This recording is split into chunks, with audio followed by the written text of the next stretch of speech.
Que te va a pasar, te va a pasar. Solo termina tu ruta y agarra bien ese volante. Eso fue lo que me dijo uno de los compañeros de la línea cuando comencé a trabajar frente al Mall Paraíso. Resulta que sí que es cierto que algunos de nuestros clientes no estaban del todo entre nosotros. Nunca se sabía bien quiénes eran, según me habían comentado entre risas. Te dabas cuenta al final, cuando ya no estaban en el asiento trasero o cuando terminabas dejándolos en el medio de la nada, el último lugar donde habían estado seguramente.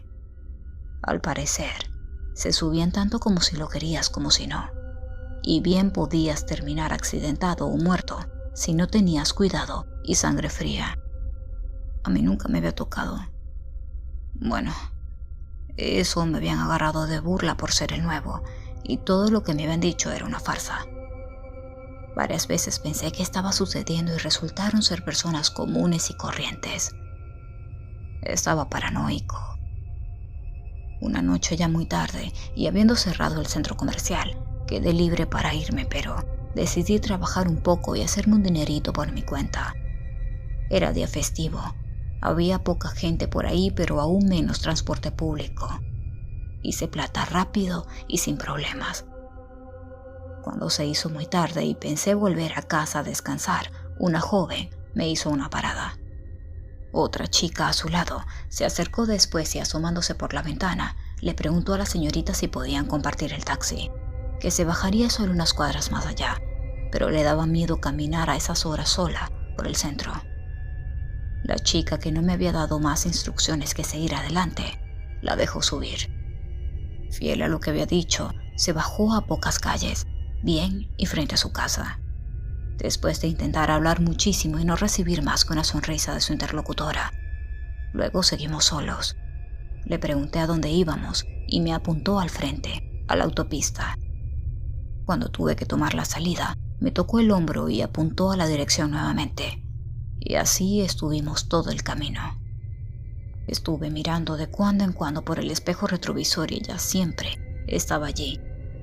Su toque, contrario al frío intenso que todos suelen asociar a los fantasmas, era normal, incluso cálido.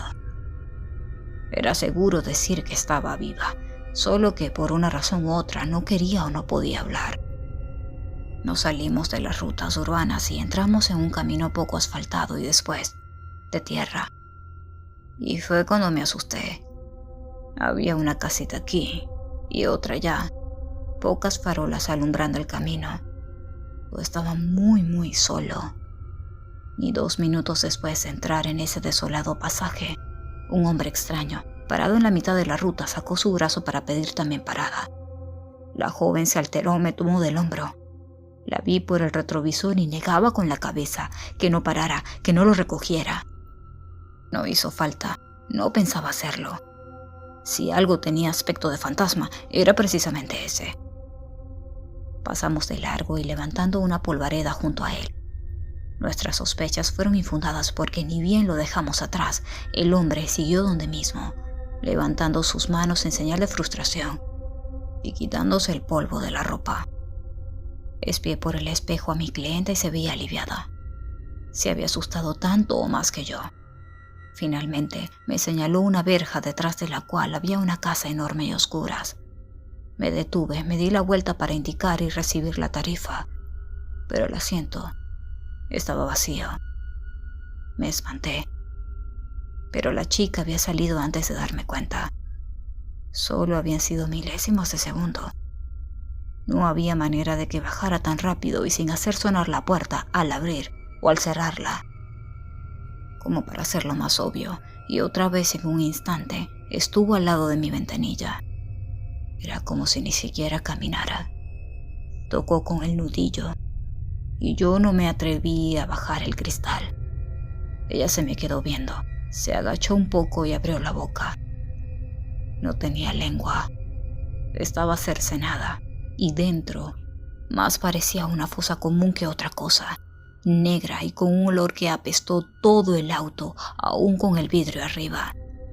Del susto, terminé por encender las luces altas. Una casa que apenas se sostenía en pie estaba detrás de la verja, Allí no vivía nadie. Como pude, comencé a ir marcha atrás por varios metros. Viré con tanta fuerza que derrapé un poco y aceleré tanto como me fue posible, dejando atrás al espanto con la boca negra aún abierta a mitad de camino. Casi deseé ver y recoger al hombre de antes para no volver solo. Teniendo en cuenta el consejo de mi compañero, di por concluida mi ruta y sostuve muy bien el volante hasta que llegué a mi casa.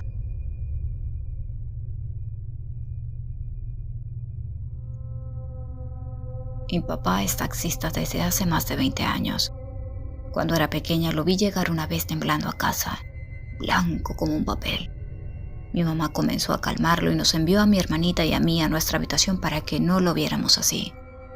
Fingimos subir, pero nos quedamos escondidas detrás de las escaleras mientras ellos conversaban en la sala y escuchamos lo que mi papá había vivido esa noche.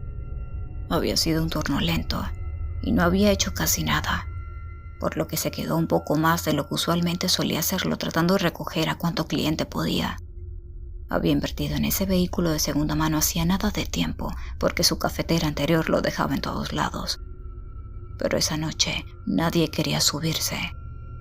Le hacían la señal de servicio y en cuanto se acercaban miraban al interior y se echaban para atrás.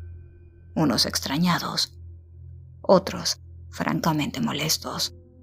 Esto continuó durante horas hasta que se paró frente a un señor que claramente estaba esperando un taxi. El hombre se acercó y retrocedió, tal como lo hicieron los otros. ¿Para qué se para si va lleno?, le reclamó, mientras se alejaba parando a otro taxi. Mi papá dijo que, confundido, miró al asiento trasero y tal como era de esperarse, estaba vacío. Cansado, se detuvo a comprar algo de comer en la tiendita de una gasolinera. Cuando bajó del auto, unas cuantas gotas le rociaron la cara. Intentó darse prisa para que no lo agarrara el aguacero al salir, pero no le dio tiempo y comenzó a llover. El taxi estaba a unos pocos metros, pero llovía con tanta violencia que era seguro que no iba a llegar a abrir la puerta y subir sin empaparse. Así que decidió esperar mientras conversaba con el empleado en la tienda vacía. Habló, comió y bebió, esperando.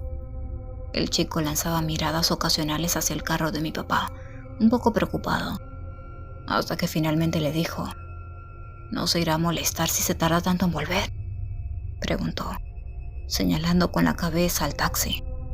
Tengo una sombrilla si quiere salir. Igual ya me compré una nueva, puede llevársela. Y le extendió un paraguas. ¿Quién?, preguntó mi papá sin saber a qué se refería el chico. Su cliente, como tiene aquí tanto tiempo y no hace más que mirar para acá. Mi padre dijo a mi mamá que se acercó a las puertas de la tiendita y cuando éstas se abrieron automáticamente a través de la cortina de agua que aún caía frente a él, vio a un señor mayor sentado en la parte de atrás del taxi. Su figura se percibía hasta con los vidrios empañados y se estaba moviendo, girándose, para mirarlo. Se volvió a meter en la tienda y le dijo al chico que se quedaría hasta que escapara por completo. Dudoso, le preguntó al chico si había visto al señor subirse mientras estaba allí, y el joven contestó que no, que había estado allí desde que llegaron. Tal vez porque estaba asustado y sorprendido, mi padre le confesó al dependiente que ese no era su pasajero y que había llegado solo a la gasolinera, que nadie había querido subirse al taxi en toda la noche.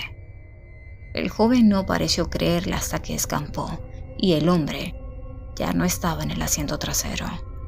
Solo así pudo mi padre tomar valor para subirse y regresar a casa.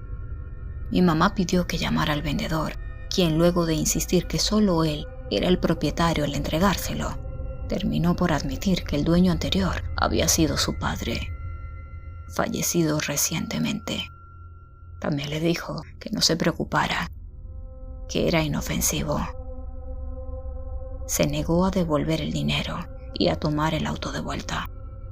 Durante mucho tiempo, mi padre tuvo que soportar la presencia del hombre que rara vez él mismo veía. Cuando se volvió una carga muy pesada y mi padre comenzó a perder dinero porque nadie se subía al creerlo ocupado, lo vendió a otra persona sin decirle sobre su pasajero fantasma.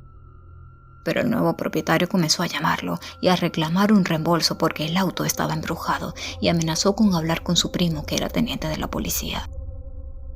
Mi padre fingió que no sabía de qué hablaba y le deseó suerte denunciando un supuesto vehículo maldito ante las autoridades.